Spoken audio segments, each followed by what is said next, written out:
Shalom Abraham, poursuivons aujourd'hui avec la troisième Mishnah du premier Pérec de Masechet Betza. La Mishnah nous dit Bet Shammai Yomrim, on nous rapporte là encore une marloquette Bet Shammai Bet Hillel concernant l'échelle. Est-ce qu'on a le droit de déplacer une échelle qui servait à un pigeonnier?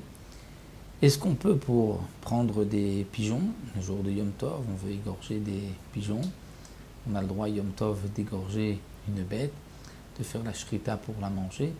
Est-ce qu'on a le droit aussi de déplacer l'échelle pour pouvoir atteindre le pigeonnier qui est en hauteur et attraper des pigeons?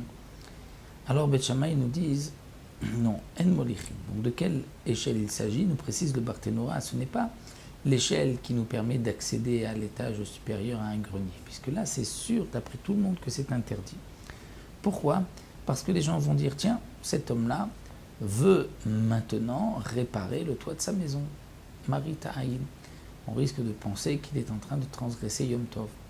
Mais là, il s'agit d'une échelle qui est destinée au chauvard, c'est-à-dire au pigeonnier. Tout le monde sait, elle est reconnue, on sait que c'est une échelle qui est pour un pigeonnier.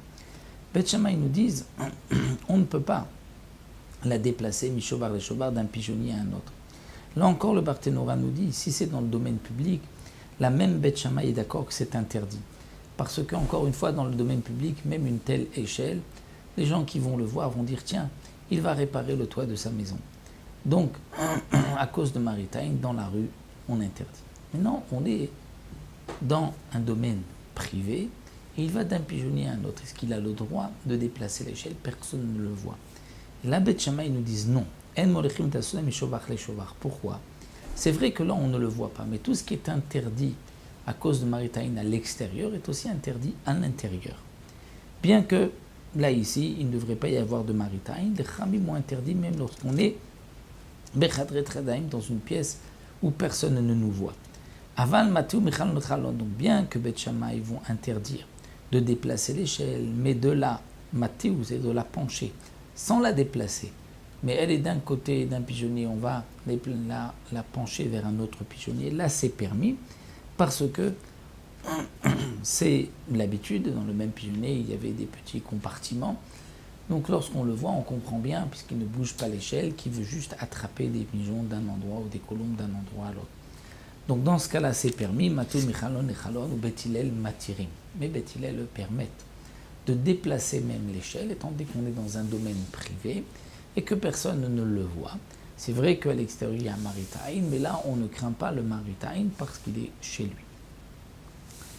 Toujours concernant les pigeons, les colombes que l'on veut égorger pendant Yom Tov. Bet Shammai nous disent Loïtol, Elaimken Ni'na mi beodium. On ne pourra prendre une colombe, un pigeon, que si, avant Yom Tov, on est venu là, devant le pigeonnier, on a touché les colombes, on a dit tiens, celle-ci, je vais la prendre demain, je vais l'égorger demain. Pourquoi? Alors, le Barthénora nous explique que la marloquette entre Bet Shammai et Bet Hillel, c'est concernant la première bricha. C'est quoi la première bricha?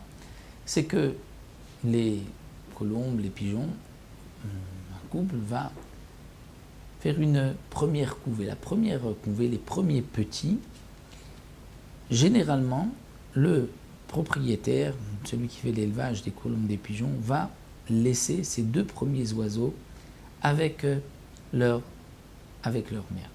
Afin que la mère reste toujours dans cet endroit-là, elle est attachée à ses petits. Donc on prendra par la suite tous les œufs, tous les oisillons les poussins qui vont naître par la suite, mais les premiers, on les laisse à la mère pour qu'elle puisse rester ici. Donc Bet Shammai pense que si je viens avant Yom Tov, je dis bon, je prendrai de là-bas même ce pigeon, même si c'est la première couvée, ça ne suffit pas. Il faut venir les toucher à l'avance. Pourquoi? Peut-être que le lendemain, il va m'arriver, il va prendre le pigeon qu'il veut égorger, il va voir qu'il n'est pas assez gros, il est encore un peu maigre. Donc il va dire, bon, je le laisse pour une autre fois. Et donc il aura déplacé une colombe, un pigeon, chez l'Oletzorer. Ce n'est pas nécessaire bientôt, puisqu'il ne va pas en fin de compte le prendre, il le prend et puis il dit non, c'est pas celui-là, je le remets. Donc, c'est pour cela qu'il fallait à l'avance, si avant Yom Tov il a touché, il a vu que le pigeon lui convient, et qu'il a décidé je vais l'égorger demain, on ne craint pas que le lendemain il va changer d'avis. Donc pour Beth Shammai, le Hitol, Lemken Neinam Beodiov, on ne pourra prendre que si on a déjà bougé, déplacé, touché les colombes, les pigeons avant Yom Tov. Beth Hillel Omri, Momed, Vomer, Zevezan Yotel. Pour Beth Hillel, non. On peut être debout et de loin dire je prendrai tel et tel oiseau, même si on ne les a pas touchés, on ne craint pas que le lendemain il va les toucher et les remettre, pensant qu'ils ne sont pas assez gros, assez développés. Donc ça c'est encore une marloquette entre Beth Shammai et Beth Hillel. Et on se retrouvera à Bezrat Hashem pour une autre Mishnah la prochaine fois.